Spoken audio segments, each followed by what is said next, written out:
This week on Jerusalem Dateline, Israel takes a step towards new elections, while the Middle East watches and waits to see how Iran will respond after the assassination of its chief nuclear scientist. Plus, Arise, a conference that brings together Israeli innovators in the startup nation with Christian investors from around the world. And reading the Bible in the land of the Bible. All this and more this week on Jerusalem Dateline.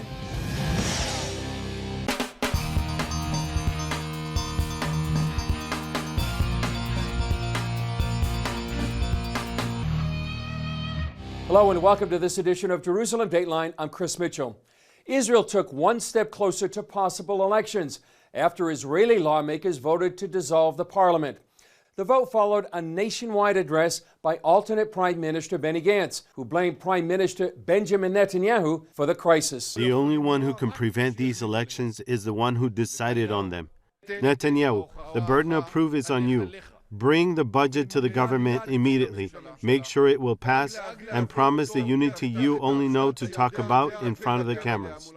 Netanyahu blamed Gantz for violating their coalition deal and called on Gantz to stop the rush to elections. Even though blue and white in this government formed a government within a government, they opposed us all the time, violated coalition agreements. I'm telling them to put everything aside.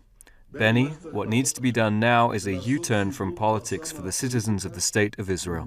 This is what needs to be done now, and I'm asking you, do it. Israel now faces two possible scenarios for elections. One, the Knesset has to vote 2 more times to dissolve itself. Or 2, if the government fails to come up with and pass a budget by December 23rd, Israelis will go back to the polls in March or April for the 4th time in less than 2 years. Iran is blaming Israel and vowing revenge after the assassination of its chief nuclear scientist. The killing increases tension in the Middle East and puts some in Washington on edge. The assassination took place just outside of Tehran. An Iranian journalist citing regime officials said the ambush began with a car bomb, and then a 12-member squad opened fire on the 3 cars with the nuclear scientist and his bodyguards. But one top Iranian official accused Israel of using remote electronic devices to carry out the assassination. While no one has claimed responsibility for the attack, Iran's Foreign Minister Javad Zarif blamed Israel, and Iran's President Rouhani pledged retaliation. At the right time, the relevant officials will respond to this crime. An Iranian newspaper suggested Iran attacked the Israeli port city of Haifa in order to inflict heavy casualties. On Sunday, the IDF Chief of Staff Lieutenant General Aviv Kohavi visited Israel's northern border and said, "Our message is clear. We will remain fully prepared against any manifestation of aggression against us." Prime Minister Netanyahu specifically mentioned the chief scientist after revealing how Mossad covertly stole Iranians' atomic secrets. This is how Dr. Mohsen Fakhrizadeh, head of Project Ahmad, put it. Remember that name, Fakhrizadeh. Amos Yadlin, former chief of Israel's military intelligence, says Iran has twin tracks toward a nuclear bomb. The public side, where they enrich uranium under watch by the UN, and a secret military program headed by Fakhrizadeh. The damage to the covert weaponization program is huge. No doubt that he was the core source of authority, knowledge, and organization of this program. Yadlin sees 2 main options for Iranian leaders: wait for a potential Biden administration or retaliate now. They can use their proxies, Hezbollah, the Houthis in Yemen, or their Shia militia in Syria or Iraq, and they can go to an extreme step, which is launching missiles from Iran. Biden supporters of the former vice president blasted the assassination. Former Obama CIA Director John Brennan tweeted, "This was a criminal act and highly reckless. It risks lethal retaliation and a new round of regional conflict. Iranian leaders would be wise to wait for the return of responsible American leadership on the global stage and to resist the urge to respond against any perceived culprits. For now, the region is waiting and watching for any response, and if it puts the Middle East on the brink of war." Here in Israel, hundreds of Ethiopian Jews arrived at Tel Aviv's Ben Gurion Airport. It's a step towards fulfilling the government's pledge to reunite hundreds of Ethiopian families that are split between Israel and Ethiopia. Many waved flags and some stopped to kiss the ground. Israeli Prime Minister Benjamin Netanyahu met the new immigrants that are called Olim in Hebrew. My wife Sarah and myself were standing there with tears in our eyes when we saw the Olim, our brothers, the Ethiopian Jews, disembark from the plane with baskets, like I remember in my childhood. They disembark and touch the ground of Eretz Israel, and the mother bows down and kisses the ground, carrying a baby girl named Yerushalayim and another baby girl named Esther. Esther and Yerushalayim come to Jerusalem. This is the essence of the Jewish story, the essence of the Zionist story. While many Ethiopian Jews are returning to Israel now, after the rebirth of the State of Israel in 1948, many Arab Middle Eastern countries and Iran drove out hundreds of thousands of Jews. Israel's UN ambassador Gilad Erdan is pledging to pass a United Nations resolution to recognize the plight of those Jewish refugees. Here's a story we did earlier on the little-known history of those Jews. For thousands of years, Jewish communities thrived throughout the Middle East. But all that changed in 1948, when Muslim nations reacted violently to Israel's birth. Jews of Middle Eastern and North African descent, almost 900,000 of these Jews were exiled forcibly from their homes throughout the Middle East and North Africa when the State of Israel was founded. After the 1967 Six-Day War, another wave of persecution hit and forced most of the remaining Jews to leave 11 Middle Eastern and North African countries. Linda Munichen became one of those refugees. Nobody would want anything with the Jews, especially with the incitement going on the radio, in the mosques. So we were labeled like the fifth column.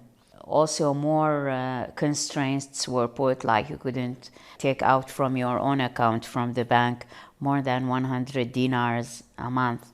In 1970, Mnuchin and her brother left Baghdad for Israel, keeping their flight secret from their father, a prominent lawyer. We didn't even kiss goodbye because I thought we'll meet one day. Anyway, I had to run away through Iran. They escaped into the unknown. I was disguised like an Arab with an eye looked, and my brother bought a very old coat. It was very cold winter. And to our big luck, everything went smoothly because at the time Jews were not allowed to be away from home more than 80 or 100 kilometers. Examples like this happen all across the Middle East. Expulsions, seizure of property, and murder of the Jews. In the aftermath of the Six-Day War in 1967, the mob in Libya, especially in Tripoli and Benghazi, took to the streets and started burning the homes of Jewish people and ransacking our warehouses. And my father's warehouse was burned. And then they came along and started pouring gasoline around my house. And a Muslim neighbor came down from the building and convinced the mob that the Jewish family wasn't living there anymore. And of course, he saved our lives. American Gina Waldman started Jamina, Jews indigenous to the Middle East and North Africa. And I always felt that there was a sense of injustice, that even though we really made a good life for ourselves in whichever country hosted us, nonetheless, we were never recognized for the wrongs that were done to us. Two-thirds of the Jewish refugees resettled in Israel and the rest in other Western countries. Waldman and Mnuchin both say they were traumatized. For Israel, sharing the saga of Jewish refugees is part of gaining international recognition for their sufferings. And we say, well, there are two sets of refugees. There are Jewish refugees and there are Arab refugees, and both sides should be compensated together. Up next, it's called Arise, and it's bringing together Israeli innovation and Christian investment from around the world.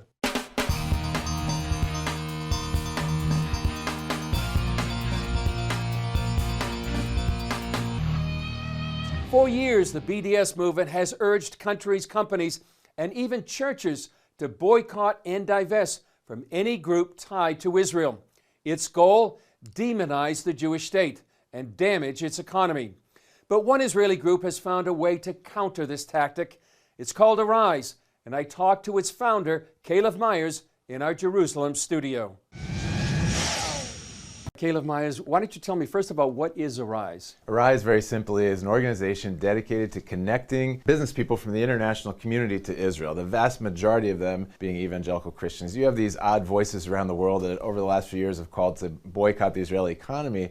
We thought instead of fighting the campaign to boycott, let's work on the positive level of connecting the millions of Christian business people around the world to the economy of Israel, people who are positively predisposed towards doing business in Israel. So that's what we do. And we have several very efficient platforms, matchmaking platforms, where we connect businesses to businesses in a very tailor-made way. This is your third year, and so how successful has it been? It's been great. We were able to have 2 physical annual summits before COVID-19 hit. The last one was a year ago in December 2019. We had 550 business people from 35 different nations, created hundreds of face-to-face meetings. Based on our feedback forms, we created about $34 million of immediate transactions on that one day, with estimated economic impact of $350 million over the next 10 years. There's a great crowd of Christians around the world who want to do business with Israel, and we just want to make that process as simple and easy as possible. What's new this year is not only COVID, but also the Abraham Accords have happened in the last year. How does this change the dynamic? The theme of the summit is prospering in the new normal.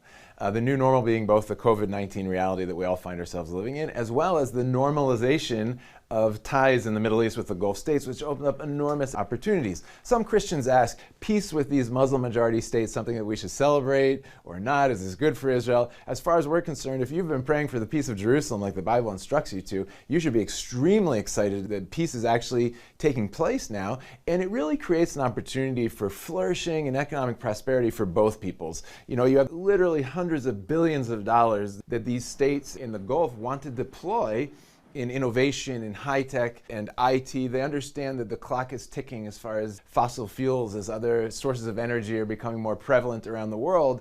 Israel, of course, is a startup nation. We have more startup companies than any country in the world per capita. So Joel Rosenberg, who's actually speaking at our summit, he says we're going to see a gold rush, where you have the massive resources from these countries, Israeli innovation. The combination between them will be great, not just for Israel and its neighbors, but for the whole world. Because a lot of the innovation that's developed in Israel, which I know has been covered by CBN, is innovation for good, tackling the greatest crises, facing humanity. And we're going to feature some of those in our summit.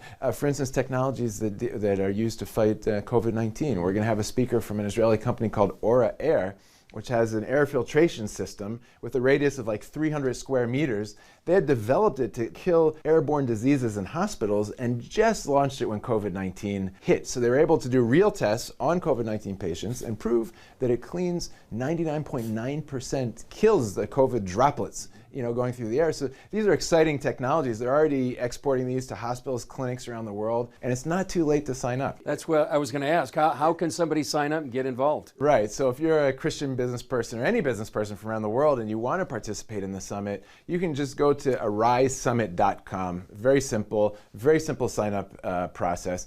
And you'll be able to participate with hundreds of other people from around the world, faith-based, value-driven businesses. And first of all, enjoy our main stage content, which is going to be about 5.5 hours of excellent streaming content. But then we also have a B2B tab. Be able to see all the other participants, filter through them with software that, so you'll find people based on area of interest or industry, what they have to offer, and those exciting leads, you'll be able to set up a live video chat with them, like literally have your hallway conversation like at a physical summit. We try to create software that'll replicate as much as possible, our summits that we have in Israel. And it's going to be on December 7th, is that right? It's on December 7th, and please go in and sign up at arisesummit.com. Well, Caleb Myers, thanks so much. We look forward to that. Up next, an Israeli innovation that promises to provide clean air, including protection from the coronavirus.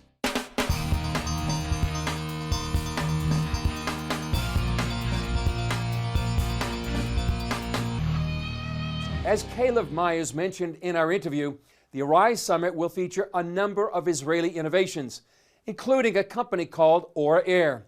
CBN News did a story on this company earlier this year. And as the world looks for a safe reopening from COVID shutdowns, Aura Air says it holds a key by providing one of the things needed most, clean air. CBN Middle East correspondent Julie Stahl has that story. 3 years ago, Aviad Schneiderman and his brother decided to take their father's heating and air conditioning business into high-tech air quality.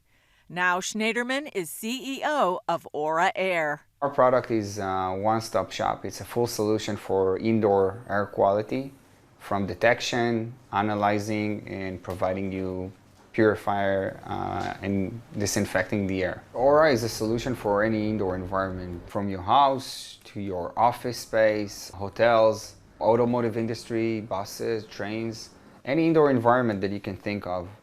We are the best solution for that. Even before COVID-19, Israel's Sheba Medical Center used Aura Air, which touts it can filter out most particles from allergens to dust to viruses and bacteria. Sheba used this product because in hospital we have a lot of infections problems. And once you can give an information and also know how to attack those three vehicles, the particles, gases, and humidity in the air, you can reduce it significantly. Now they're studying its effectiveness against the coronavirus. There's amazing performance. We can filter the air in very high resolution, but also disinfect it. We already proved that on different viruses, on different types of flu viruses, and nowadays we are testing it on the COVID as well. Schneiderman explains how it works. You have the pre-filter to filter big particles. Then you have our main filter that have those three layers, the layers of the HEPA, carbon, and copper. With that, you have a UVC light that can burn and destroy the bacteria in the air while getting to the product. And lastly, the sterilizer that generate the positive and negative ions in the room. The filter system is controlled by an app whose air quality assistant is named Heidi. You're getting the recommendation of Heidi. As we personalize the product for you, you control all the devices from one app. You have your locations, and inside of each and every product, you can see the air quality outside, the air quality inside, a summary of it, exactly what is the situation. So you can set if you have any problems of allergies or asthma, you can see your own recommendation. And lastly, you're going to get also the weather forecast. They're also working on a portable device that can provide a 30-foot protective bubble around you. The Aura Mini is a device that you can have your self-protection. There's part of the technology inside of it, and with that, we can give you a safe area, safe zone around you. You can use it while you're walking in the street or even sitting in coffee or driving the bus or the subway. Schneiderman says that interest in Aura Air is growing worldwide since the outbreak of the coronavirus. Coming up, reading the Bible in the land of the Bible, a special way to bring God's Word to life.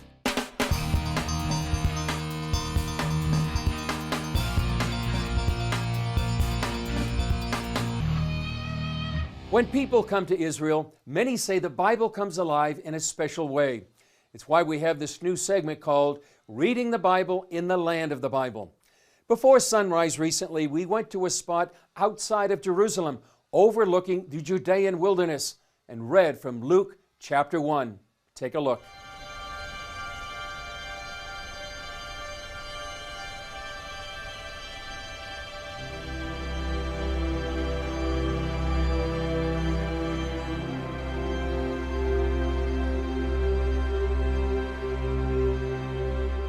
The Gospel according to Luke. Inasmuch as many have taken in hand to set in order a narrative of those things which have been fulfilled among us, just as those who from the beginning were eyewitnesses and ministers of the word delivered them to us. It seemed good to me also, having had perfect understanding of all things from the very first, to write to you an orderly account, most excellent Theophilus, that you may know the certainty of those things in which you were instructed. There was in the days of Herod, the king of Judea, a certain priest named Zacharias, of the division of Abijah. His wife was of the daughter of Aaron, and her name was Elizabeth. And they were both righteous before God, walking in all the commandments and ordinances of the Lord blameless. But they had no child, because Elizabeth was barren, and they were both well advanced in years. So it was that while he was serving as priest before God in the order of his division, according to the custom of the priesthood, his lot fell to burn incense when he went into the temple of the Lord. And the whole multitude of the people was praying outside at the hour of incense. Then an angel of the Lord appeared to him, standing on the right side of the altar of incense. And when Zechariah saw him, he was troubled, and fear fell upon him.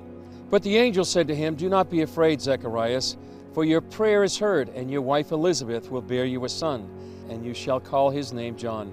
And you will have joy and gladness, and many will rejoice at his birth. For he will be great in the sight of the Lord, and shall drink neither wine nor strong drink. He will also be filled with the Holy Spirit, even from his mother's womb.